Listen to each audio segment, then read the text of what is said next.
नमस्कार, आदाब, सत श्री अकाल, वड़क्कम, गुड इवनिंग। मैं सुधांशु पांडे मैथ्स इंस्टीट्यूट में एक बार फिर से आप सभी का हार्दिक स्वागत करता हूं। आज की क्लास में मेरे साथ जुड़े हुए हैं कबीर, प्रभ सिमरन और फरहान। आज की क्लास में हम लोग ग्रेड 8 का एक चैप्टर है मेंसुरेशन, जिसमें हम एरिया एंड वॉल्यूम से रिलेटेड चीज़ें देखते हैं। धीरे धीरे जैसे जैसे ग्रेड हमारा बढ़ता जाएगा, हम उस हिसाब से पेरीमीटर एरिया, फिर सरफेस एरिया, फिर वॉल्यूम, फिर कॉम्बिनेशन ऑफ सॉलिड्स को धीरे धीरे देखेंगे। फिलहाल इस क्लास में हम लोग सिर्फ अपनी छोटी मोटी एरिया और पेरीमीटर के बारे में ही समझेंगे। लास्ट क्लास में मैंने एक टॉपिक डिस्कस किया था आप लोगों के साथ बच्चों, जिसमें मैंने आप लोगों को बताया था कि अगर पेरीमीटर सेम होता है और अगर हम पॉलीगन की साइड्स बढ़ाते जाते हैं तो उसमें जो हमारा पेंटागन का एरिया निकल के आया था वो थोड़ा सा गलत था, तो मैं उसको करेक्शन कर देता हूँ। जो मैंने शेप बनाई थी आपकी, याद करो, आप लोगों को मैंने एक शेप बना के दी थी। उसके बाद फिर मैंने यहाँ से बोल दिया था कि ये, एक सेकेंड, हाँ, फिर यहाँ से मैंने इसको ऐसे नीचे खींच दिया था, फिर मैंने यहाँ से ऐसे नीचे खींच दिया था, फिर इन दोनों को मैंने ज्वाइन कर दिया था। ठीक है, तो सबसे बड़ी गलती जो मैंने करी थी उसमें, वो गलती ये थी बच्चों कि ये जो एंगल था ये कितना था, 90 डिग्री। पर रेगुलर पेंटागन के अंदर जो एंगल होता है कितना होता है, 108 डिग्री होता है। कितना होता है, 108 डिग्री होता है। ये कैसे होता है? तो अगर पेंटागन के अंदर मैं पूछूंगा कि मैं कितने ट्रायंगल बना सकता हूँ, बोलो, पेंटागन में कितने ट्रायंगल बना सकता हूँ? 3 ट्रायंगल। अगर डायगोनल्स को ज्वाइन करता जाऊंगा तो कितने ट्रायंगल बनेंगे? 3 ट्रायंगल। तो ये कितना हो गया, 180, ये कितना हो गया, 180, ये कितना हो गया, 180। तो टोटल एंगल कितना होता है, 540। 18 3 जा 54।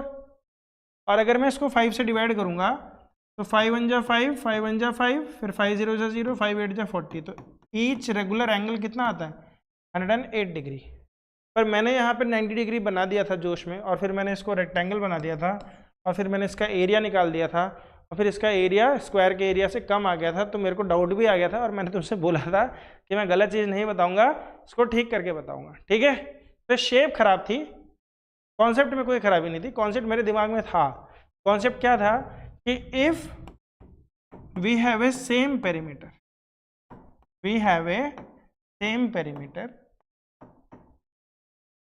एंड, लिखते जाना इसको, एंड रेगुलर शेप्स। ठीक है, ये कंडीशन है। क्या कंडीशन है? If we have a same perimeters and regular shapes, मतलब हमारे पास रेगुलर शेप है, यानी स्क्वायर हो, चाहे इक्विलेटरल ट्रायंगल हो, और चाहे हमारे पास रेगुलर पेंटागन हो, हेक्सागन हो, then the polygon with the largest side has the largest area या greatest area। ठीक है, समझ में आ रहा है कि नहीं? पेरीमीटर तो सेम है, लेकिन जिसके पास साइड सबसे ज्यादा है, तो दुनिया में सबसे ज्यादा साइड्स किसके पास होती है बताओ? कौन सी ऐसी शेप है, कौन सा ऐसा पॉलीगन है जो जिसके पास सबसे ज्यादा साइड्स है, जो आपको पता है? हाँ, सर्कल। बिल्कुल सही बोला, सर्कल। सर्कल के पास इनफाइनाइट साइड्स होती हैं, हर पॉइंट पे मुड़ जाता है वो, हर पॉइंट पे मुड़ जाता है वो, 0 0 डिग्री चलता रहता है, तभी तो 360 डिग्री पे घूमता है वो। तो सबसे ज्यादा एरिया किसका निकल के आएगा अगर पेरीमीटर की बात करेंगे तो? सर्कल का निकल के आएगा। ठीक है, चाहे हम देख भी लेते हैं, उस दिन जो हमारे पास फिगर थी, उस फिगर में अगर याद करो आप लोगों को, पिछली क्लास में जो मैंने बताया था आपको, फिगर थी हमारे पास, इसमें इसका ये कितना था, 60 60 था। ठीक है, इसके बाद मैंने आपको बोला था कि अगर आप एक ट्रायंगल बना लो तो ट्रायंगल में कितना हो जाता है, 80 80। और मैंने इसका फॉर्मूला भी बताया था, क्या था, √3/4 इंटू 80 स्क्वायर, यही बताया था। तो 420 जा, तो 80 इंटू 20 कितना हो गया, 8 2 16, 1600 √3।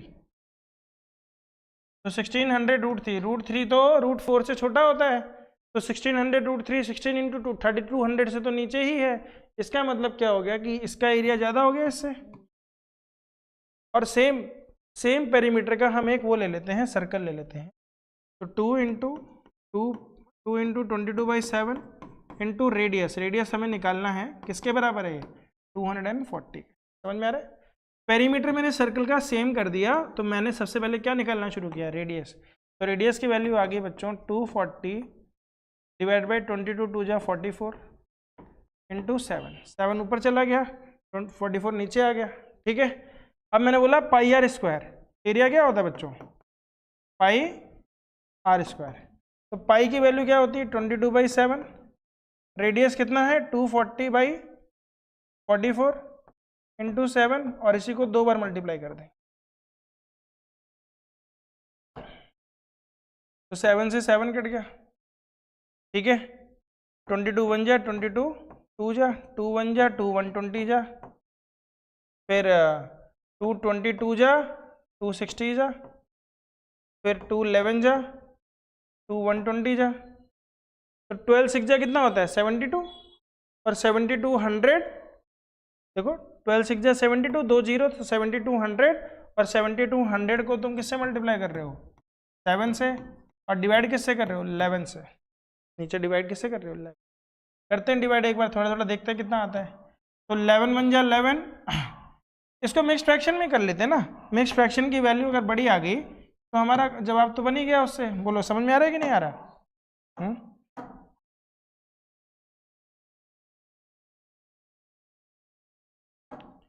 तो देखो बच्चों, ये हो गया 0 0, 11 2 जा 22 का 2, 2 कैरी, 11 7 जा 77 प्लस 2 79 डिवाइडेड बाई 11, तो 11 7 जा 77, 22, 11 2 जा 22, 11 0 जा 0, 11 0 जा 0, कितना हो गया 7 2 0 0।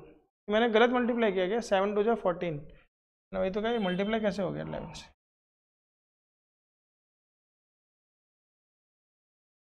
7 0 जा 0, 7 0 0 0, 7 2 जा 14, 7 7 जा 49, 150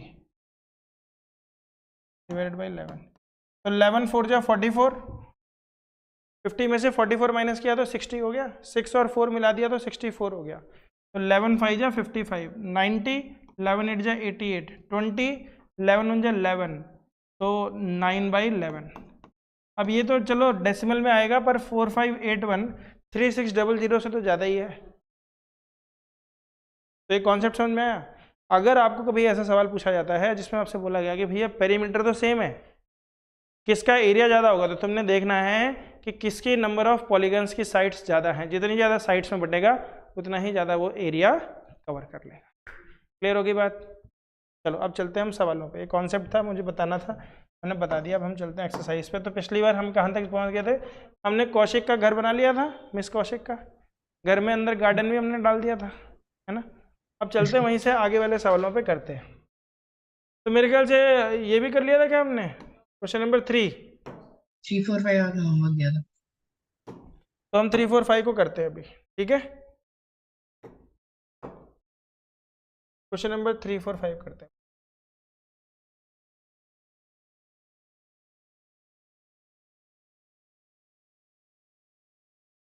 क्वेश्चन दिख रहा है बच्चों? Yes sir. The shape of A garden is a rectangular in the middle and the semi circular at the ends. तो बीच में रेक्टेंगुलर है, यहाँ से यहाँ तक रेक्टेंगल है, और आखिरी में क्या है, सेमी सर्कल है। बोल रहा है find the area in the perimeter of this garden, rectangle of the length of the rectangle is 20 minus 3.35। Okay ठीक है, चलो ये बताने की इसको जरूरत भी नहीं थी हमें, लेकिन हम कर लेंगे। तो यहाँ से यहाँ तक कितनी डिस्टेंस दी है 20 मीटर, और इसका डायमीटर कितना दिया है 7 मीटर। 7 मीटर दिया तो बेटा रेडियस कितना हो जाएगा 3.5, कितना हो जाएगा 3.5। तो यहाँ से यहाँ तक की डिस्टेंस कितनी होगी बेटा 3.5, और यहाँ से यहाँ तक की डिस्टेंस कितनी हो गई, ये भी हो गई 3.5। तो 3.5 और 3.5 मिलके कितना हो गया 7, तो यानी बीच की डिस्टेंस कितनी हो गई बेटा 13 मीटर। समझ में आ रहा है कि नहीं? तो सबसे पहले हम इसका नामकरण कर देते हैं। तो ABCD फिगर बना लो तुम लोग। बेटा 20 है पूरा, 20 में से 7 माइनस कर दिया ना, अभी तो तुमने बोला था, तुमने तो 7 निकाला, 3.5 और 3.5 जोड़ दिया तो 7 आया ना, 20 में से 7 माइनस कर दिया तो बीच में कितना आया 30। तो हम बोलेंगे एरिया ऑफ गार्डन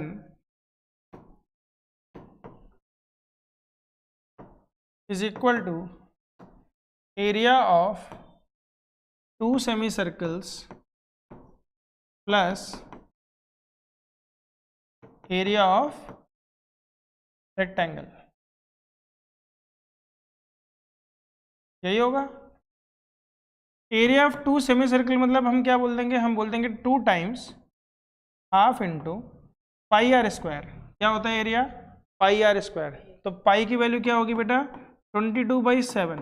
ठीक है, वैसे क्वेश्चन में दिया भी रहता है पर नहीं भी दिया रहता है, तो तुम लोग एक बहुत छोटा सा रूल है उसको फॉलो कर लो कि पाई की वैल्यू हमेशा 22/7 ही रहेगी जब तक कि आपको ऐसा नंबर ना मिल जाए रेडियस के रूप में जो 7 से डिवाइड होता है। ठीक है, जब भी 7 से डिवाइड होगा 100% क्या होगा? 22/7। और जब कभी आपको रेडियस इस तरीके से मिल जाएगा 10 का मल्टीपल मिल जाएगा, यानी 10 हो गया, 20 हो गया, 100 हो गया, तो उस केस में क्वेश्चन में लिखा भी रहता है पाई इज इक्वल टू 3.14, क्योंकि तब मल्टीप्लाई करना आसान हो जाता है। जब लास्ट में 10, 0, 100 इस तरीके के नंबर हैं तो उसमें डेसिमल का मल्टीप्लिकेशन आसान हो जाता है, और जब आपका नंबर ऐसा आता है जो 7 की टेबल में डिवाइड होता है तो वहाँ पे 22/7 लेते हैं। अक्सर ऐसा देखा जाता है, मेरे इतने सालों के एक्सपीरियंस में मैंने ये चीज़ नोट करी है, मैंने सोचा आप लोगों के साथ शेयर कर देता हूँ। 3.14 है बेटा। 33 कैसे हुआ बेटा? पाई की वैल्यू तो फिक्स है, मैं तो उसमें कुछ कर ही नहीं सकता। तो हमने बोला half into pi r square. समझ में आया? 2 कैसे आया? क्योंकि 2 सेमी सर्कल थे। हाफ क्यों आया? क्योंकि सेमी सर्कल थे। तो half into pi into r, r की जगह पे मैं 7/2 लिख सकता हूँ, बोलो लिख सकता हूँ ना? तो ये 7 डायमीटर है, तो रेडियस क्या होगा? रेडियस क्या होता है बेटा? डायमीटर का हाफ होता है ना, तो डायमीटर 7 दिया तो रेडियस कितना हो गया? 7/2। तुम लोग चाहे तो इसको 3.5 लिख दो, चाहे 7/2 लिख दो, जो चाहे वो लिख दो, करना आना चाहिए। फिर प्लस एरिया ऑफ रेक्टेंगल क्या होगा बेटा? तो लेंथ इंटू ब्रेड्थ, यानी 13 इंटू 7।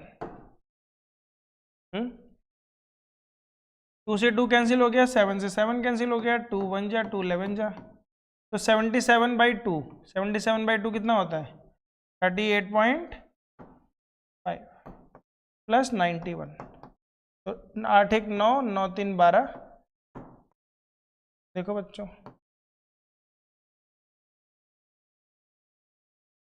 ये तो निकल के आया क्या? एरिया निकल के आया, ये सिर्फ एक हिस्सा निकल के आया। समझ में आ रहा है कि area नहीं? area of the rectangle. Area of the rectangle length into breadth है बेटा, तो आ हाँ गया ना सर, हमारा yes sir, 13 इंटू 7, पूरा आंसर आ गया टोटल एरिया। अब क्या yes sir. निकालना है हमें? पेरीमीटर निकालना है। क्या निकालना है? पेरीमीटर। Very तो 48 meter. पेरीमीटर में देखो बेटा हमें कैसे चलना पड़ेगा, यहाँ से ऐसे जाना पड़ेगा, फिर ऐसे जाना पड़ेगा, फिर ऐसे जाना पड़ेगा, फिर ऐसे जाना पड़ेगा, यानी 2 बार हम लेंथ कवर करेंगे और 2πr कवर करेंगे। समझ में आ रहा है कि नहीं? ठीक है, तो यहाँ पे देखो मैं आपको इसको भी बना देता हूँ।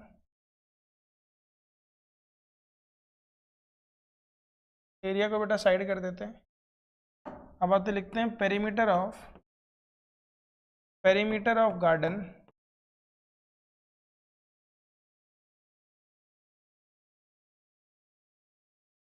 इज इक्वल टू, तो क्या होगा बेटा? Perimeter of 2 semi circle plus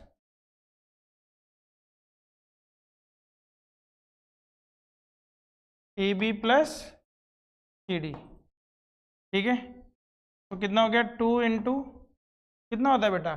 semi circle का अगर हम बोलेंगे पेरीमीटर कितना होता है, तो 2πr का आधा यानी πr, और इसमें ये भी जुड़ता है लेकिन इसमें नहीं जुड़ेगा, इसमें सिर्फ यहाँ से यहाँ तक अगर हम जोड़ेंगे तो 2 इंटू क्या हो गया? Half into 2πr। समझ में आया कि नहीं? हाफ हो गया सेमी सर्कल का, 2πr होता है सर्कल का, और कितने सर्कल हैं? कितने सेमी सर्कल हैं? 2।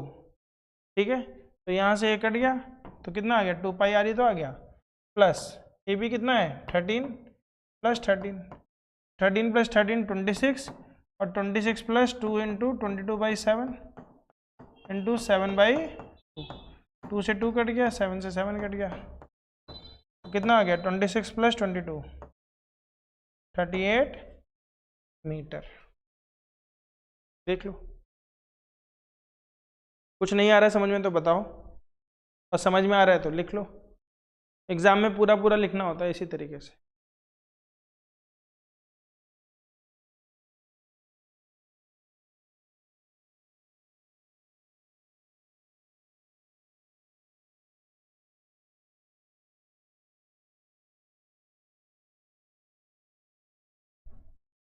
आ रहा है तुम्हें समझ में?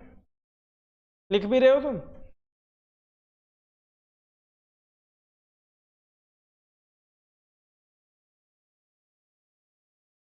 गलत है?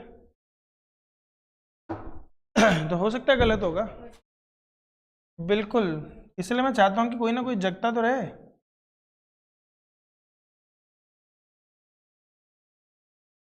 इसलिए तो जगते रहना चाहिए, सोए रहोगे तो कोई फायदा नहीं। तब गलती करा दूंगा, गलती लिख के आ जाओगे, शाबाश। तो तुम बोल रहे थे मैंने लिख लिया, ऐसे आगे जीभ बाहर तुम्हारी, पकड़े गए।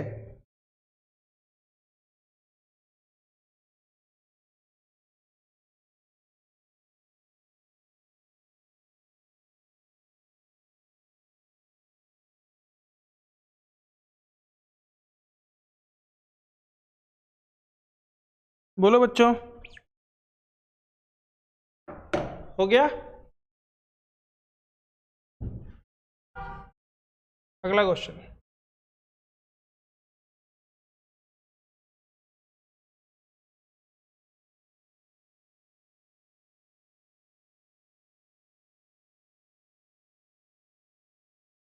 क्वेश्चन दिख रहा है ना?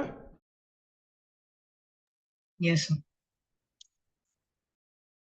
A flooring has a shape of parallelogram whose base is 24 centimeter and the corresponding height is 10 centimeter. Height दे दी इसने। How many such tiles are required to cover the floor of area 1080 meter square? If required, you can split the tiles in whatever way you want to fill up the corners. ठीक है, तो सबसे पहले बेटा बड़ा खतरनाक सा सवाल है, बड़ा खतरनाक सा। सबसे पहले एक टाइल की बात करी इसने, ठीक है, पहले तो हम एक टाइल बना ही लेते हैं। ये है टाइल। टाइल की बेटा बेस कितनी है? 24 सेंटीमीटर। हाइट कितनी है बेटा? 10 सेंटीमीटर। ठीक है, हाइट कितनी है? 10 सेंटीमीटर। अगर मैं आपसे पूछूं कि एरिया ऑफ वन टाइल कितना है बेटा? Base into height. Base into height, बहुत बढ़िया। तो हम बोलेंगे 24 इंटू 10, तो कितना हो जाएगा? 240 क्या सेंटीमीटर सेंटीमीटर। अब ये टाइल लगनी है एक बड़े से रूम में, एक बहुत बड़ा सा रूम है, और इस रूम की लेंथ और ब्रेड्थ नहीं दी हुई है। इस रूम की क्या नहीं दी हुई है? लेंथ और ब्रेड्थ नहीं दी हुई है, हमारे काम की भी नहीं है। क्योंकि हमें तो क्या चाहिए था? हमें टाइल लगानी थी, इन्हीं जगहों पे फिक्स करनी थी हमें टाइल, यहीं पे तो लगेगी tile tile tile tile tile. और इसने बोला कैसे भी फिट कर सकते हो।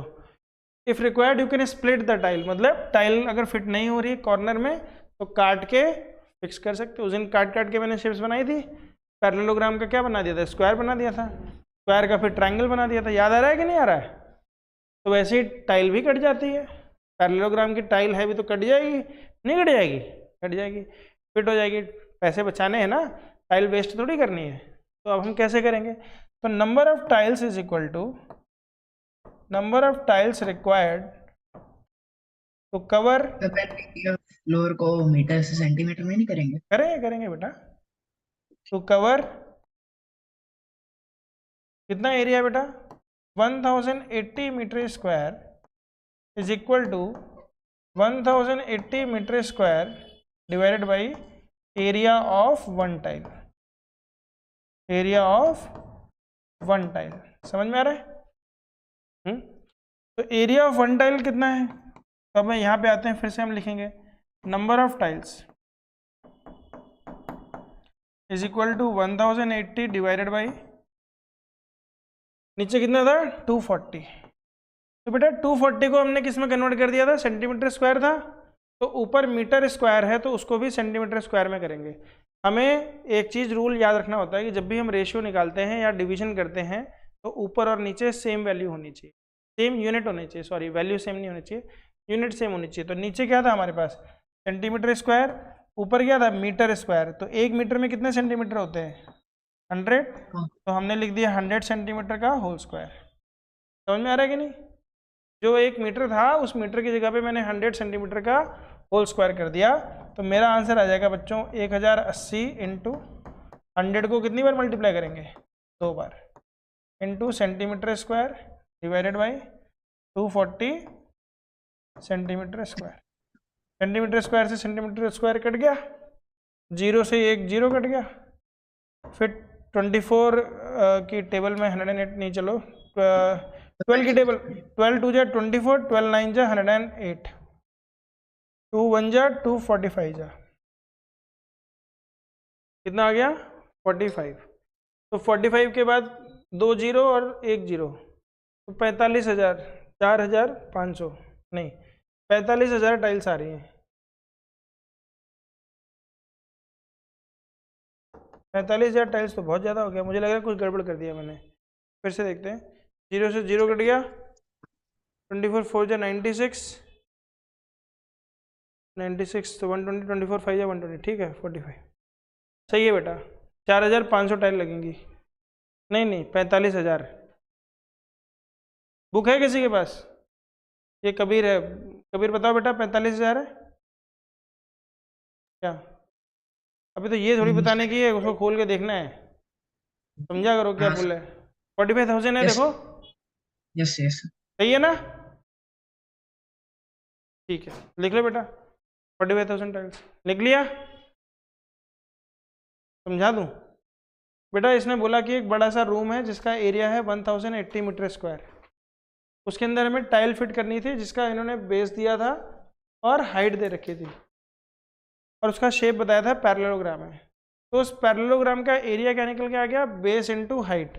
तो एरिया ऑफ एक टाइल हमने निकाल ली 240 सेंटीमीटर, ठीक है। तो अब पूछा कि अगर किसी रूम में कितनी टाइल्स लगेगी कैसे निकालेंगे, तो टोटल एरिया और उसको एक टाइल के एरिया से डिवाइड कर देंगे। तो टोटल एरिया कितनी दी हुई थी 1080, तो 1080 डिवाइडेड बाई कितना आ गया एरिया ऑफ वन टाइल। पर एरिया ऑफ वन टाइल किस में दे रखी थी, सेंटीमीटर स्क्वायर में, ये ऊपर किस में दिया था मीटर स्क्वायर में। तो मीटर स्क्वायर को किस में कन्वर्ट कर दिया हमने, सेंटीमीटर स्क्वायर में। कैसे किया, 1 मीटर में 100 सेंटीमीटर होते हैं, तो 1 मीटर स्क्वायर में 100 सेंटीमीटर का स्क्वायर बना, तो 100 कितनी बार मल्टीप्लाई हुआ 2 बार। फिर हमने इसको डिवाइड किया तो 0 से 0 कट गया, 24 1 जा 24 45 जा, 45 में 2 0 मल्टीप्लाई किया तो 4500, 1 0 और मल्टीप्लाई हो गया तो 45,000। अभी भी नहीं आया होगा, जब तक तुम मेरी रिकॉर्डिंग्स नहीं देखोगी दोबारा से नहीं आएगा। एक दिन जब हो जाता है, आज क्लास हो गई है, तो कल क्या करते हो, कल इस रिकॉर्डिंग को फिर से देखना है यूट्यूब पे, अगर नहीं समझ में आया तो, क्योंकि उसके अगले दिन आओगे तो पिछला समझा ही नहीं है, अगला कैसे समझ में आएगा। थोड़ी सी मेहनत करनी है, समझ में आ रहा है, इसलिए तो क्लास की रिकॉर्डिंग्स दी जाती हैं। चलो अगला सवाल, एक एंट मूव कर रही है, ठीक है, एन एंट इज मूविंग, ये 3 तरीकों पे मूव करती है बच्चों। पूछा जाएगा आपसे, an ant is moving around a few food pieces of different shapes scattered on the floor, for which food piece would the ant have to take a longer route? Remember, circumference of a circle can be obtained by using the expression 2 pi r, where r is the radius of the circle, ठीक है।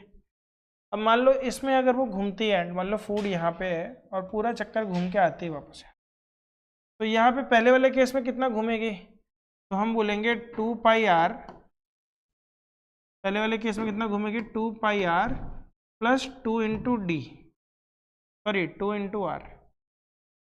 समझ में आ रहा है, एक तो 2 pi are घूमी का आधा घूमी, सॉरी सेमी सर्कल है ना, तो हाफ 2πr घूमी और 2r घूमी यहाँ से यहाँ तक। समझ में आ रहा है? ये कौन से केस में है? ए के केस में। अभी मैंने r की वैल्यू नहीं डाली है, अभी r की मैंने वैल्यू डाली ही नहीं है, मैं सिर्फ ऐसे ही बता दे रहा हूँ आपको। बी वाले केस में आ जाओ बेटा। बी वाले केस में हम क्या बोलेंगे, कितना घूमी है? तो हम बोलेंगे 2πr का हाफ, ये तो घूमी ही है, 2πr का हाफ तो घूमी ही है, और इसमें 2 × 1.5 भी घूमी है, क्योंकि 1.5 यहाँ पे भी है, 1.5 यहाँ पे भी है, प्लस 2r, ये कितना हो गया? 2r हो गया। यहाँ पे भी हुए, इन्हीं दोनों को कंपेयर करोगे, इन्हीं दोनों को कंपेयर करोगे तो देखते ही पता चल रहा है कि ये एक्स्ट्रा है इसमें। देखो 2πr/2 इसमें भी है, इसमें भी है, 2r इसमें भी है, इसमें भी है, इसमें सिर्फ 2 × 1.5 एक्स्ट्रा है। ठीक है, तीसरा केस देखो। तीसरे केस में हम बोलेंगे बेटा, अब ध्यान से देखो बच्चों, 2πr/2 तो सभी में था, हमें पता चल गया इससे ज़्यादा ये है, अब बस हमें इन्हीं दोनों को तो कंपेयर करना है, अब तो इन्हीं दोनों को कंपेयर करना है। तो हमने देखा 2πr/2 इसमें भी है, 2πr/2 इसमें भी है, इसमें 2 × 1.5 कितना हो गया? 3, और इसमें 2 × 2 कितना हो गया? 4, यानी ये इससे अभी तक एक ज़्यादा है। लेकिन अगर r देखोगे तुम तो r कितना है? 1.4, तो इसमें 2r भी मल्टीप्लाई हुआ है, इसका मतलब सबसे बड़ा कौन सा हो गया? यही हो गया। तो सबसे ज़्यादा टाइम किस में लगेगा? इसमें। बोलो समझ में आ रहा है कि नहीं आ रहा? ओके, ध्यान से सुनो बेटा। क्वेश्चन बोला गया था कि एक चींटी है, उस चींटी को खाने के टुकड़े के लिए ऐसे ऐसे पीसेस के चारों तरफ घूम रही है, तो किस केस में वो ज़्यादा घूमेगी? ये सवाल पूछा गया था इसमें। उन्होंने पूछा था for which food piece would the ant have to take a longer round, किस में ज़्यादा घूमना पड़ेगा उसको? तो पहले वाले केस में हमने देखा, तो यहाँ से यहाँ तक वो घूमेगी, जो कितना घूमेगी? πr। कितना घूमेगी? πr। क्यों? क्योंकि पूरे सर्कल का सरकमफेरेंस कितना होता है? 2πr। कितना होता है? 2πr। ये सर्कल का आधा है, तो कितना हो गया? हाफ 2πr, यानी कि πr। πr में और कितना चलेगी वो? 2r। ये डायमीटर है, तो लिखा, ये 2 से 2 कट गया, πr + 2r। इसमें कितना चलेगी? πr + 2r। रेडियस कितना है इसमें? 1.4, इसका हाफ 1.4। वो रेडियस हम निकाल लेंगे, रेडियस तो तीनों में सेम है, तो इसलिए मैंने रेडियस की जगह पे रेडियस ही लिख दिया। अगर अलग अलग होता तो अलग अलग लिखते, हम वैल्यू डाल देते। इसके केस में आ जाओ बेटा। अब देखो ज्योमेट्री से भी देखने में लग रहा है, ज्योमेट्री से भी अगर देखोगे तो इसमें जो घूमी है इसमें भी घूमी है, इसमें जो ऐसे चली है इसमें भी चली है, तो ये एक्स्ट्रा चल गई, एक्स्ट्रा चल गई ना इसमें। इसे चींटी थक गई होगी ना भाई, बोला ऐसे चला दिया, 3 सेंटीमीटर एक्स्ट्रा चला दिया, 1.5 यहाँ पे 1.5 यहाँ पे। तीसरे वाले केस में आ जाओ। इस वाले केस में बोला भैया जो तुमने लाइन सीधी खींची थी वो टेढ़ी कर दी थोड़ी सी, तो पिछली बार कितना चला रहे थे तुम? 2.8, इस बार कितना चला दिया?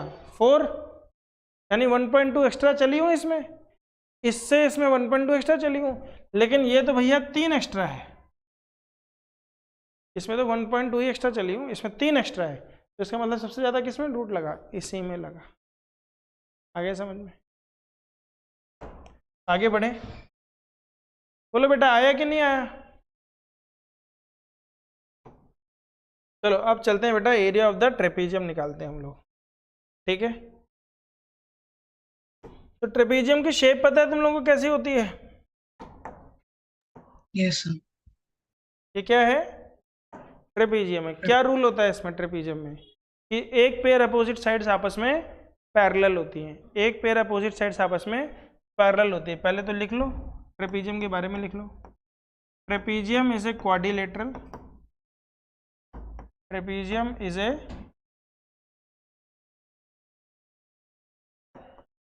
क्वाड्रिलेटरल। ठीक है, क्वाड्रिलेटरल मतलब 4 साइड हो गए, 4 एंगल हो गए, 4 वर्टेक्स हो गई, ठीक है, और 2 डायगोनल्स हो गए। ठीक, फिर हमने बोला कि क्या बोलते हैं, द सम ऑफ क्या बोलते हैं, जो पैरेलल साइड्स होती हैं, तो consecutive angles along the parallel sides, consecutive angles along the parallel sides is कितना होता है सप्लीमेंट्री या 180 डिग्री, मतलब ये वाला जो एंगल होता है और ये वाला जो एंगल होता है दोनों का सम कितना होता है 180। अगर मान लो ये बच्चों 70 डिग्री है या मान लो ये 120 डिग्री है तो ये कितना हो जाएगा 60 डिग्री, कितना हो जाएगा 60 डिग्री। और मान लो अगर ये वाला 130 डिग्री है तो ये कितना हो जाएगा 50 डिग्री। समझ में आ रहा है? पहले तो इस चीज़ को समझ लो। फिर दूसरा अगर मैं इसके एरिया की बात करूँगा, एरिया ऑफ ट्रेपेजियम, तो एरिया ऑफ ट्रेपेजियम निकालने के लिए मान लो बच्चों यहाँ से यहाँ तक की जो हाइट है कितनी है वो h, कितनी है h, और इसको मैंने मान लिया बेस, ठीक है, इसको मैंने मान लिया B1 और इसको मैंने मान लिया B2, दो बेसेस हैं B1 और B2 मान लिया। फिर बेटा मैंने यहाँ पे बना दिया एक डायगोनल मैंने खींचा, और जैसे ही मैं एक डायगोनल खींचता हूँ आप लोग ध्यान से देखो बच्चों, आपको एक ट्रायंगल दिखाई दे रहा होगा, दो ट्रायंगल दिखाई दे रहे होंगे, दिखाई दे रहे। एक ट्रायंगल तो ये रहा और दूसरा ट्रायंगल ये रहा। एक ट्रायंगल है आपका ADC और एक ट्रायंगल है ABC। समझ में आ रहा है? हमने एक ट्रेपेजियम को एक डायगोनल से दो ट्रायंगल्स में डिवाइड कर दिया, तो हम बोलेंगे area of trapezium is equal to area of triangle ADC plus area of triangle AB। Triangle ADC का एरिया क्या होगा बेटा, मैंने बताया था हाफ इंटू बेस, बेस क्या है B1 इंटू हाइट क्या है h, प्लस हाफ इंटू इसका बेस क्या है, इस वाले ट्रायंगल का बेस क्या है B2 और हाइट क्या है h।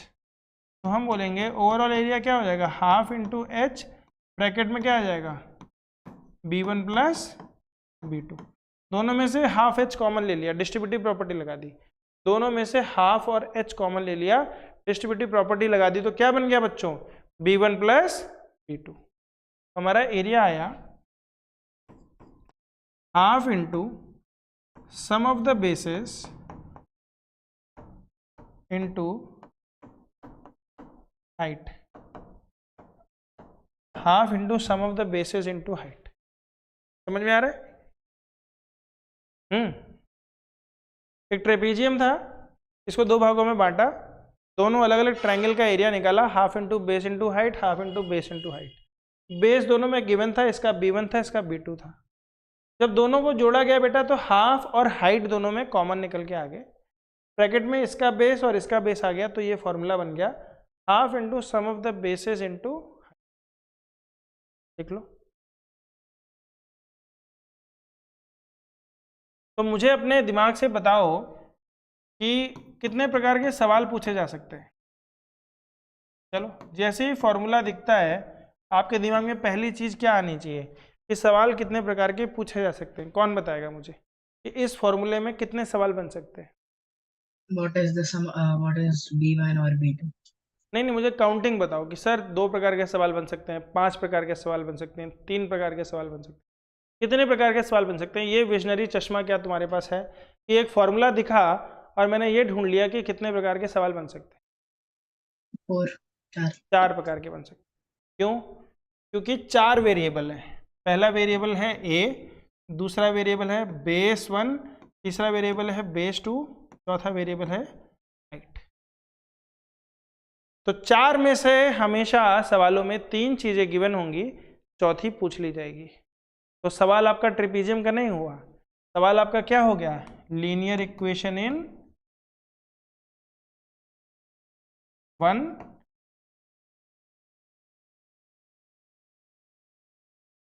आ रही बात समझ में? सवाल तो है लीनियर इक्वेशन इन 1 वेरिएबल का ही, ठीक है, पर उसमें से 3 चीजें गिवन होंगी, चौथी दी जाएगी, पूछी जाएगी और पूछ लिया जाएगा किसमें से, ट्रेपेजियम में से। ठीक है, एक सवाल देख लेते हैं बच्चों, इसी में एक सवाल देखने की कोशिश करते हैं। ये इन्होंने समझाया है तुम लोगों को अलग अलग तरीके से, मैंने आपको समझा दिया ऑलरेडी कैसे निकालते हैं। ट्रायंगल का एरिया मैंने बताया था क्या होता है, half into base into height. कोई डाउट उसमें किसी को? कोई डाउट नहीं। ठीक है,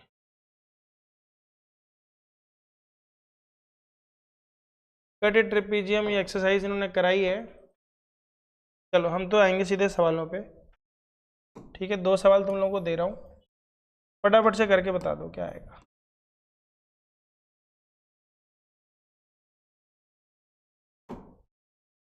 मैं नहीं करूँगा, तुम ही लोगों ने करना है। हो गया? चलो करो बच्चों, एरिया निकालो दोनों की। टाइम है 2 मिनट, फॉर्मूले में डालना है, वैल्यू निकालनी है, और समय शुरू हो गया है। क्वेश्चन जब भी मिलता है तो उसमें जो चीज़ें गिवन है उसको लिखना शुरू कर देते हैं। B1 क्या है, B2 क्या है, H क्या है। 24। दोनों का सेम है। Yes sir.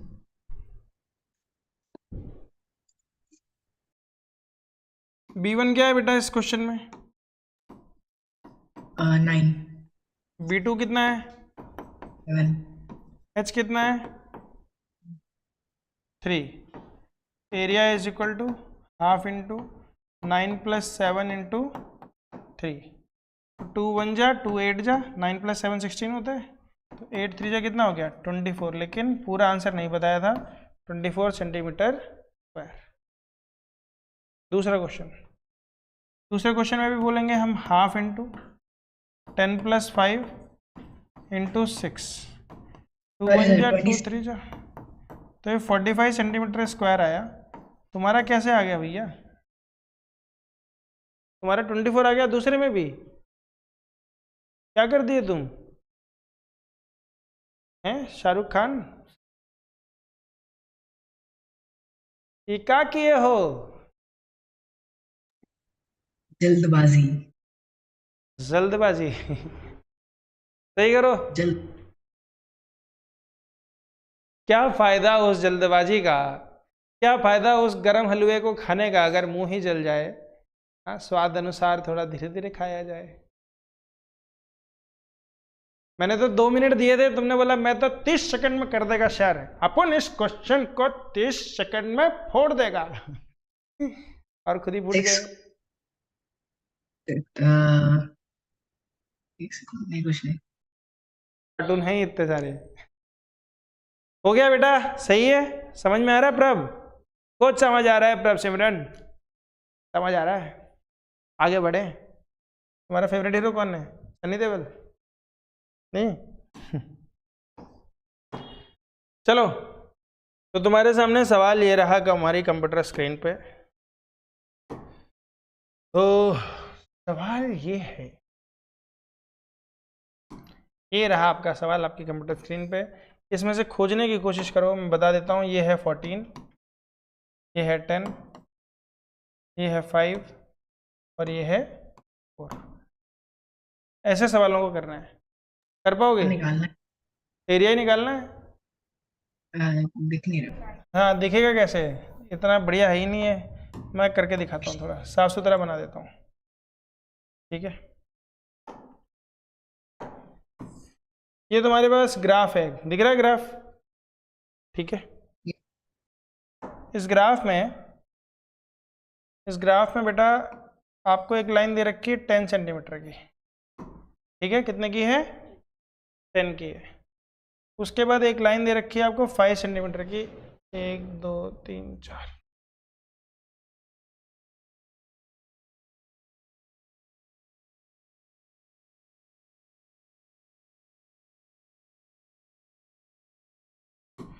ये आपको दे दिया है 5 सेंटीमीटर का। उसके बाद आपको दिया है 4 सेंटीमीटर का। यहाँ से 4 सेंटीमीटर की एक लाइन दी है, एक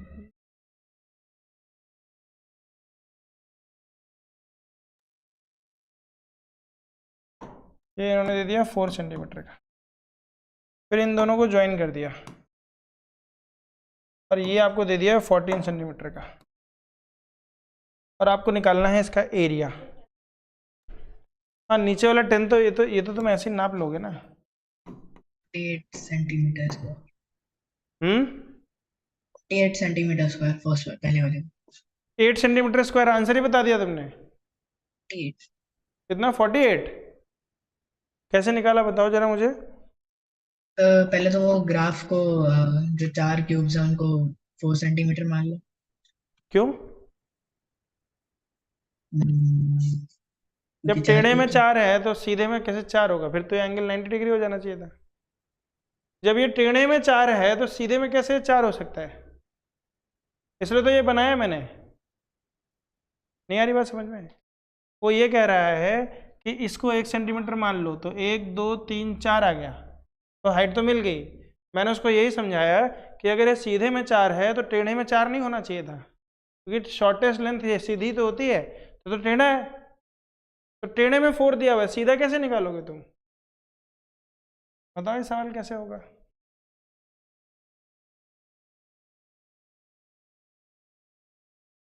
बोलो कबीर। सर हाइपोटेन्यूज निकालेंगे क्या? हाइपोटेन्यूज निकालने से पहले परपेंडिकुलर भी तो निकालोगे। तो परपेंडिकुलर निकालने के लिए क्या करोगे? एक पैरेललोग्राम कंस्ट्रक्ट कर ले हम लोग। एक पैरेललोग्राम कंस्ट्रक्ट कर लेते हैं। तो पैरेललोग्राम कैसे कंस्ट्रक्ट करेंगे? तो हमने मान लो, हमने जैसे यहाँ पे कहीं 10 सेंटीमीटर होगा, ये 14 सेंटीमीटर का, कहीं ना कहीं तो 10 सेंटीमीटर होगा ना। उस 10 सेंटीमीटर पे हम एक ऐसे लाइन खींच देंगे।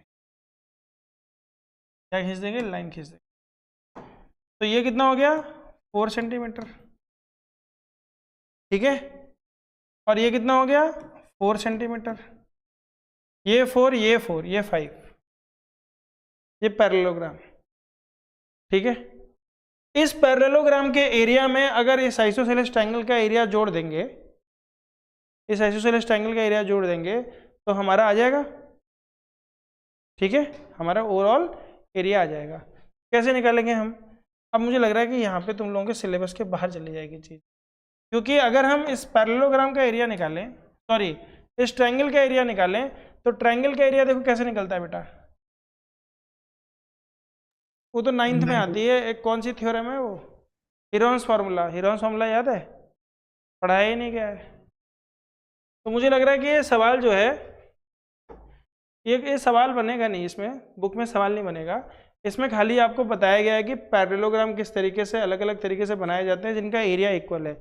इसमें अंदर काउंटिंग कर करके है, जैसे 1 2 3 4 5 ऐसे काउंटिंग कर करके इन्होंने बताया है कि एरिया सेम आया गया है। इस तरीके से एरिया निकलता है इसमें। क्योंकि अब मैं बताऊंगा तो वो हो जाएगा सिलेबस के बाहर। सिलेबस के बाहर कैसे हो जाएगा बेटा? इसका फॉर्मूला होता है, एक हीरोन्स फॉर्मूला होता है, 9th में पढ़ोगे आप लोग। ठीक है, एक हीरोन्स फॉर्मूला होता है। क्या होता है वो? तो हम बोलते हैं कि सबसे पहले हम उसमें निकालते हैं under root s into s minus a into s minus b into s minus c. इससे क्या निकल जाता है? एरिया ऑफ द ट्राइंगल, जिसमें a plus b plus a, जिसमें s की वैल्यू होती है, s की वैल्यू होती है बेटा तीनों साइड्स के सम को जोड़ दो और डिवाइड बाई 2 कर दो। सेमी पेरीमीटर बोलते हैं इसमें। तो इस केस में देखोगे तो 4 4 8 और 5 13, तो s की वैल्यू क्या हो जाएगी? 13/2। तो कितना हो गया? 6.5। तो s माइनस ए करेंगे, जब हम s माइनस ए करेंगे तो ये हो जाएगा बेटा 6.5 माइनस 5, तो 1.5। s माइनस बी करेंगे तो 6.5 में से हमने 4 माइनस किया तो कितना हो जाएगा? 2.5। तो 2.5 2 बार होगा और एक 6.5 खुद भी होगा। क्यों? क्योंकि s भी तो होता है, s into s minus a, s minus b, s minus c. तो 2.5, दो 2.5 में से एक 2.5 तो बाहर आ जाएगा अंडर रूट के। अंदर बच गया 6.5 इंटू 15। तो 6.5 को हम लिख सकते हैं बेटा 65/10 और 15 को लिख सकते हैं 15/10। तो इसके अंदर से एक एक 5 और बाहर आ जाएगा। देखो इसको हम लिख सकते हैं 13 इंटू 5 और इसको लिख सकते हैं 3 इंटू 5। तो दो 5 में से एक 5 भी हम बाहर निकाल सकते हैं और दो 10 में से एक 10 भी बाहर आ जाएगा। तो हम यहाँ लिखेंगे 2.5 इंटू 5/10 और अंडर रूट के अंदर आ जाएगा तुम्हारे पास 13 इंटू 3 यानी कि 39। इस एरिया को हम फिर इक्वेट करेंगे किससे? Half into base. बेस यानी कितना? 4 इंटू हाइट। इस पे आने वाली हाइट, और यहां से फिर हम हाइट निकालेंगे। हाइट क्या हो जाएगी, ये उधर ले जाएंगे डिवाइड हो जाएगी, हाइट निकल आएगी, फिर उस हाइट से हम इस पैरेललोग्राम का एरिया निकालेंगे। ऐसे निकलता है सवाल, काफ़ी बड़ा सवाल हो जाता, आउट ऑफ सिलेबस हो जाता। तो इसलिए आउट ऑफ सिलेबस क्यों हो जाता, क्योंकि हीरोन्स फॉर्मूला तुम्हें बताया नहीं गया है। अब जो चीज़ बताई नहीं गई है वो तो यूज़ भी नहीं कर सकते। मतलब तुम एसएससी बैंकिंग का एग्जाम दे रहे हो तो कर सकते हो, पर स्कूल में यूज़ नहीं कर सकते, क्योंकि स्कूल में इंट्रोड्यूस ही नहीं किया है। अगर किया है तो कर सकते हो। तो ये सवाल में ऐसे सवाल नहीं आने वाले, ऐसे सवाल नहीं आने वाले। तुम्हें बेस दिया जाएगा, मैंने क्या बोला था, 4 चीज़ों में से 3 चीज़ें गिवन होंगी।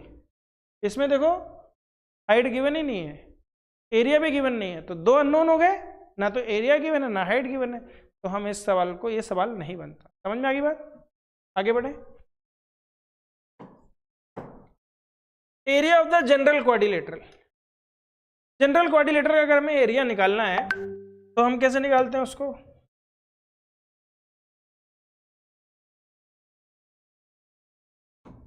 तो किसी भी एक क्वाड्रिलेटरल पे हमने एक डायगोनल खींच दिया। क्या खींच दिया हम लोगों ने, एक डायगोनल खींच दिया। मतलब ये कोई फॉर्मूला नहीं है, ये कोई फॉर्मूला नहीं है, फॉर्मूला तो सिर्फ ट्रायंगल का ही है। क्या है ट्रायंगल का formula, half into base into height. तो इसमें अगर मैंने यहाँ से एक डायगोनल खींचा तो 2 ट्रायंगल निकल गए, एक ट्रायंगल ये और एक ट्रायंगल ये। तो यहाँ से जो लाइन खींच के आई उसको बोला H1 परपेंडिकुलर, और इस वर्टेक्स से जो लाइन निकल के आई H2। तो हमने बोल दिया भैया कि 2 ट्रायंगल हैं, हाफ इंटू डायगोनल इंटू एक तरफ से H1 और एक तरफ से H2। तो डिस्ट्रीब्यूटिव प्रॉपर्टी में हाफ इंटू डी कॉमन ले लेंगे, तो ब्रैकेट में क्या आ जाएगा, H1 प्लस H2। तो ये इन्होंने फॉर्मूला दे दिया। ये कोई फॉर्मूला मतलब ऐसा फॉर्मूला नहीं है, मतलब कॉमन सेंस से यूज़ करना है आपको एग्जाम में। क्या कॉमन सेंस लगानी है कि जो भी चीज़ें गिवन है क्या उसमें कहीं ट्रायंगल बन रहा है। अगर ट्रायंगल बन रहा है तो half into base into height का इस्तेमाल कर लेना है, ठीक है। अगर पैरेललोग्राम बन रहा है तो बेस इंटू हाइट का इस्तेमाल कर लेना है। अगर ट्रायंगल बन रहा है तो half into base into height, और इन्हीं से हमारा ट्रेपीजियम बन जाता है। ट्रेपीजियम बन रहा है तो क्या फॉर्मूला है, half into sum of the bases into height. 3 फॉर्मूले बताए, half into base into height, half into sum of the bases into height. बस इन्हीं दोनों फॉर्मूले में तुम्हारे सारे सवाल हो जाएंगे। और एक पैरेललोग्राम का फॉर्मूला बताया, बेस इंटू हाइट। पैरेललोग्राम का क्या है, बेस इंटू हाइट। चलो आगे बढ़े। अरे कोई यस सर वस सर नहीं बोलता है क्या? बोले सर मैं नहीं बोलूँगा। चलो तुम्हारे सामने एक सवाल आ गया, बहुत ही सिंपल सवाल है, ठीक है। मैं चाहूँगा तुम लोग करो इसको, ज़्यादा टाइम नहीं मिलेगा इस सवाल को करने में। सवाल को करने में मात्र मिलेंगे आपको 1 मिनट, क्योंकि 1 मिनट का ही सवाल है। चलो कर दो, शाबाश। डायगोनल गिवन है, 2 हाइट गिवन है, दोनों बोल रहा है इसका एरिया बताओ। क्वाड्रिलेटरल का एरिया बताना है, तो क्या है, 2 ट्रायंगल बने हैं, दोनों ट्रायंगल का एरिया निकाल लो अलग अलग। देखते हैं कौन पहले करता है। मैं तुम्हारे सामने ही करूंगा सवाल। आंसर कितना आया तुम्हारा, 11 सेंटीमीटर स्क्वायर। मैं सबसे पहले तो इस बात से खुश हूँ कि 11 सही है कि नहीं, पर तुमने सेंटीमीटर स्क्वायर बोला, मेरा दिल इसी में खुश हो गया। कबीर तुम्हारा आया? अभी भी तो फॉर्मूला डाला था, हाफ इंटू। कबीर का कॉन्फिडेंस डाउन हो गया, बोला सर मैं फास्ट करता हूँ तो गलत हो जाता है। हाँ बेटा डायगोनल को किस में जोड़ देना है, इन दोनों में जोड़ देना, 1.5 प्लस 2.5। बताओ 1.5 प्लस 2.5 कितना होता है, तो 50, इसको 55/10 लिख देंगे।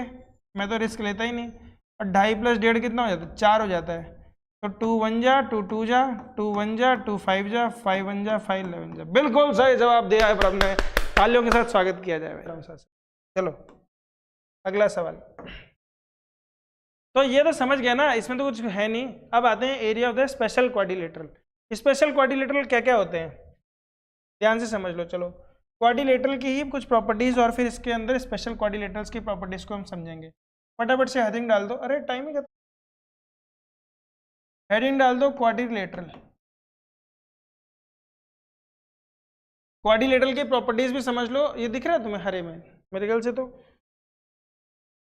बैकग्राउंड चेंज कर देता हूँ मैं, अभी ठीक है। क्वाड्रिलेटरल्स ठीक है। क्वाड्रिलेटरल्स की प्रॉपर्टीज देख लो बेटा क्या क्या होती है। It has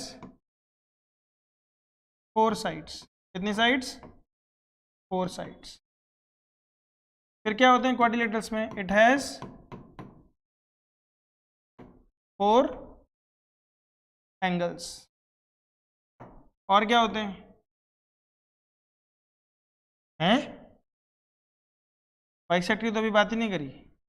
it has 2 diagonals. क्या होते हैं? 2 डायगोनल्स होते हैं। 3 प्रॉपर्टी होगी। 4 साइड होती है, 4 एंगल होते हैं, 2 डायगोनल्स होते हैं। ठीक है। और कोई प्रॉपर्टी पता है क्या? बताओ, मैं बता देता हूँ। एक प्रॉपर्टी और बताने में आई। It has 4 vertex. कितनी वर्टेक्स होती है? 4 वर्टेक्स। ठीक, 4 वर्टेक्स हो गई। अब आते हैं हम लोग स्पेशल टाइप। तो क्वाड्रिलेटरल हो गया सबका बाप। क्वाड्रिलेटरल किसका हो गया? सबका बाप हो गया। मतलब जितनी भी साइड्स हैं जिनके 4 पैर हैं उनके, उन सभी का फादर हो गया क्वाड्रिलेटरल। क्वाड्रिलेटरल के अंदर 3 बच्चे निकल के आते हैं, 3 प्रकार के बच्चे। देखते हैं हम लोग कैसे कैसे हैं। तो जो पहला बच्चा है उसका नाम है पैरेललोग्राम। क्या नाम है? पैरेललोग्राम। जो दूसरा बच्चा है उसका नाम है ट्रेपीजियम। और जो तीसरा बच्चा है क्या है? क्या उड़ाते हो तुम? क्या उड़ाते हैं? ठीक है, ध्यान से देखो बेटा। फिर पैरेललोग्राम के 3 बच्चे हैं। पहला बच्चा है रेक्टेंगल। दूसरा बच्चा क्या है?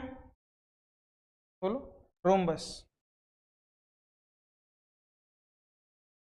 और तीसरा बच्चा है बच्चों स्क्वायर। स्क्वायर अभिमन्यु की तरह है। इसमें अर्जुन के भी गुण हैं और कर्ण के भी गुण हैं। ठीक है। रेक्टेंगल, रोम्बस दोनों की क्वालिटी आ जाती है किसमें? स्क्वायर में। ठीक है। अब सबकी प्रॉपर्टीज को समझते हैं बेटा। पैरेललोग्राम की प्रॉपर्टीज को समझते हैं। ठीक है, अगले पेज में हेडिंग डाल दो पैरेललोग्राम। क्या हेडिंग डाल दी हमने? पैरेललोग्राम। पैरेललोग्राम के अंदर बेटा जो मैंने 4 प्रॉपर्टीज बताई थी क्वाड्रिलेटरल की, क्योंकि वो क्वाड्रिलेटरल होता है तो 4 प्रॉपर्टीज तो होंगी ही उसमें। कौन कौन सी? 4 साइड्स हैं, 4 एंगल्स हैं, 2 डायगोनल्स हैं, 4 वर्टेक्स हैं। ये तो होंगी होंगी। और प्रॉपर्टीज निकल के आएंगी तो हम बोलेंगे बेटा 2 pair of opposite sides, 2 pair of opposite sides are parallel. क्या बोलेंगे? 2 pair of opposite sides are parallel. दूसरी property 2 pair of opposite angles are equal.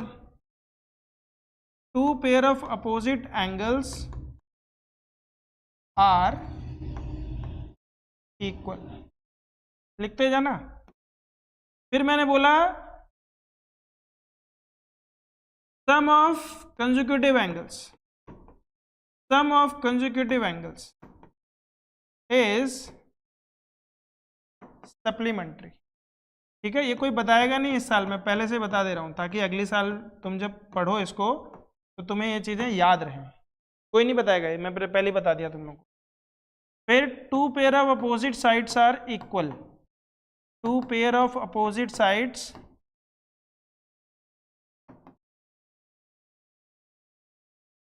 Are equal. फिर बोलेंगे हम diagonals bisect each other. Diagonals bisect each other. कितनी properties हो गई बच्चों? 9 प्रॉपर्टीज हो गई टोटल। ठीक है, 4 प्रॉपर्टीज तो पैरेललोग्राम की थी, 5 प्रॉपर्टी और निकल के आई। क्या निकल के आई? कि भैया जो अपोजिट साइड्स होती हैं वो पैरेलल होती हैं। सपोर्ट करना है बेटा, ऐसे ही सपोर्ट करना है। तो देखना बेटा 2 pair of opposite sides parallel हैं। कौन कौन सी पैरेलल हैं? देखो, एक पेयर तो ये वाला पैरेलल है, ABCD पैरेलल है। दूसरा पेयर बेटा ये वाला पैरेलल है आपका, ED और BC पैरेलल है। 2 पेयर अपोजिट साइड्स पैरेलल हो गए। फिर 2 pair of opposite angles are equal. तो ध्यान से देखते जाना बेटा। Angle D is equal to angle B and angle A is equal to angle C. तो दो पेयर अपोजिट एंगल्स के भी बराबर होते हैं। समझ में आ रहा है? ध्यान से देखते जाना। फिर sum of consecutive angle is supplementary, मतलब इस एंगल और इस एंगल को जोड़ूंगा तो कितना आएगा? 180। क्यों आएगा 180? पैरेलल लाइंस के बीच में जब भी ट्रांसवर्सल गुजरती है एंगल्स का सम कितना होता है? 180। ऐसे ही ये दोनों लाइनें पैरेलल हैं, ये ट्रांसवर्सल हो गई, तो इन दोनों का भी सम 180, इसीलिए ये एंगल आपस में बराबर हो गए, क्योंकि इन दोनों का सम भी 180 है, इन दोनों का सम भी 180, तो ये दोनों बराबर हो गए। ऐसे ही ये दोनों बराबर हो जाते हैं। समझ में आ रहा है? ठीक है। फिर मैंने बोला two pair opposite sides are equal, मतलब ये वाली साइड इसके बराबर होती है, ये वाली साइड इसके बराबर होती है। और फिर लास्ट मैंने बोला कि डायगोनल्स बाइसेक्ट ईच अदर। तो बाइसेक्शन का मतलब क्या होता है? बोला सर बाइसेक्ट नाम तो सुना है, मतलब क्या होता है? मतलब ये है कि ये मिड पॉइंट है इसका, DO is equal to OB, DO is equal to OB and AO is equal to OC, तभी बोलते हैं डायगोनल्स बाइसेक्ट ईच अदर। तो 5 पॉइंट और निकल के आए। समझ में आया? किसके हैं ये पॉइंट? पैरेललोग्राम के। फिर पैरेललोग्राम के अंदर एक स्पेशल पैरेललोग्राम आता है। सबसे पहला पैरेललोग्राम है रेक्टेंगल। क्या है स्पेशल वाला पैरेललोग्राम? रेक्टेंगल। रेक्टेंगल की दो प्रॉपर्टीज और आती है, 5 तो बताई मैंने, 2 और आती है। छठवीं प्रॉपर्टी क्या है? Each angle is 90 degree. Each angle is 90 degree. और 7वीं प्रॉपर्टी आती है diagonals are equal. Diagonals are equal कैसे? अभी दिखाता हूं, ध्यान से देखते जाना। रेक्टेंगल है, ठीक है। रेक्टेंगल के अंदर मैंने आपके सामने एक डायगोनल बना दिया ये, और एक डायगोनल ये बना दिया।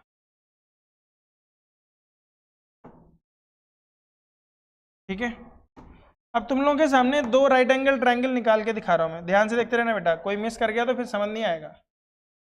ये एक राइट एंगल ट्रायंगल दिख रहा है, इसको मैंने साइड निकाल दिया। और एक ये वाला राइट एंगल ट्रायंगल देखो, इसको मैंने साइड निकाल दिया। ठीक है, दिखाई दिया? एक ट्रायंगल कौन सा आपका? अगर नामकरण कर देते हैं तो ये मान लो ABCD है, तो आपके पास हो गया ये ADC, और ये क्या हो गया आपका? ये हो गया BCD। इन दोनों ट्रायंगल में ये सेम है कि नहीं है? ये भी सेम है कि नहीं है? ये तो कॉमन ही है, ये बराबर है ही, अभी भी बताया था। और ये वाला एंगल 90 डिग्री हुआ कि नहीं हुआ? तो साइड एंगल साइड थ्योरम से दोनों ट्रायंगल कॉन्ग्रुएंट हो गए, तो CPCD से ये वाली साइड इस वाली साइड के बराबर हो गई।